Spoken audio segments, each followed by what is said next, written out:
আসসালামু আলাইকুম সুপ্রিয় নবম ও দশম শ্রেণীর শিক্ষার্থীবৃন্দ।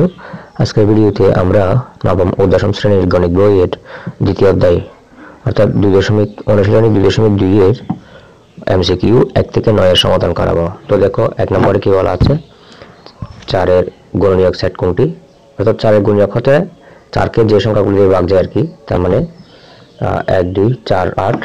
ঠিক আছে। 2 নম্বরে দেখো, 2 নম্বরে হচ্ছে সেট সি হতে সেট বি এ একটি সম্পর্ক আর হলে নিচের কোনটি সঠিক, সেক্ষেত্রে এটাই হবে। 3 নম্বর অ্যাসেটের উপাদান হচ্ছে কি 1 2, বি হচ্ছে 2 2 5। তাহলে আমাদের নিতে হবে P into intersection B. Intersection B এর মধ্যে যেগুলো মিল আছে আর কি, তো এগুলোর মধ্যে মিল আছে আমরা দেখতে পাচ্ছি 2 মিল আছে 2, সেজন্য এটা আনসার হবে 2। ঠিক আছে। আবার নিচের কোনটি, অর্থাৎ এখানে বেতন মৌলিক সংখ্যা বের করতে হবে আর কি, x belongs to n is to 13 less than x equal x greater than 17।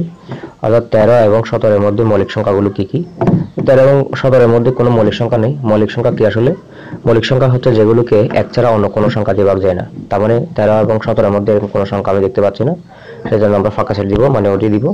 ঠিক আছে। এখন আমরা 5 নম্বর দেখব।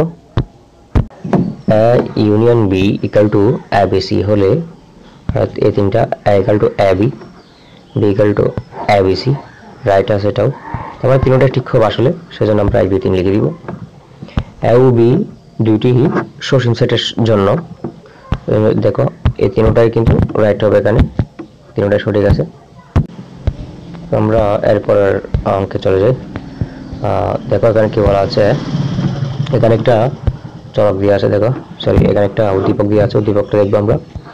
ইকুয়াল টু অ্যাসেটের উপাদান হচ্ছে কি 6 7 8 9 10 11 12 13 হলে নিচের 7 থেকে 9 নং প্রশ্নগুলো দিতে হবে।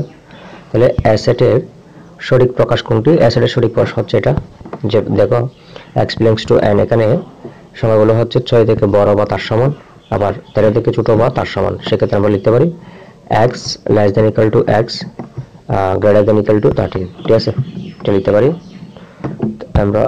দেখো অ্যাসেটের মৌলিক সংখ্যাগুলোর সেট কোনটি, মৌলিক সংখ্যাগুলোর হচ্ছে কি আসলে যেগুলো এক ছাড়া অন্য কোনো কিছু দিয়ে ভাগ যায় না। সেক্ষেত্রে আমরা দেখতে পাচ্ছি 7 কে এক ছাড়া অন্য কোনো কিছু দিয়ে ভাগ যায় না, 11 এবং 13 এই তিনটা সংখ্যা এক ছাড়া অন্য কোনো সংখ্যা দিয়ে ভাগ যায় না। সেক্ষেত্রে মৌলিক সংখ্যা আমরা লিখতে পারি 7 11 13।